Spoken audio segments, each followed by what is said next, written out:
What do you hope Juncker will address in the State of the Union speech today?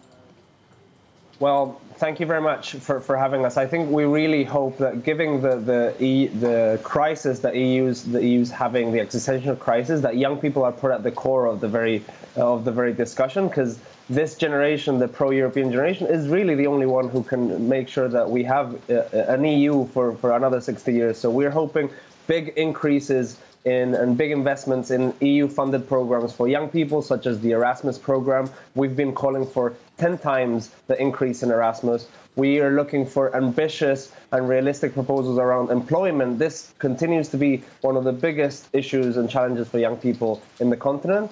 We're hoping an ambitious agenda to implement the Sustainable Development Goals and the 2030 Agenda, where young people are able to contribute as equal partners in the discussion. And finally, I think, given that we have the European Parliament elections next year, I think we really hope that young people will really have the space and the stage to be able to change the direction in which Europe is going.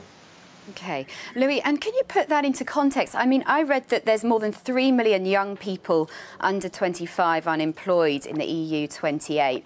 Can you give us a bit more context to that? Is that surprising? Do you hope that will be addressed in the agenda for 2019?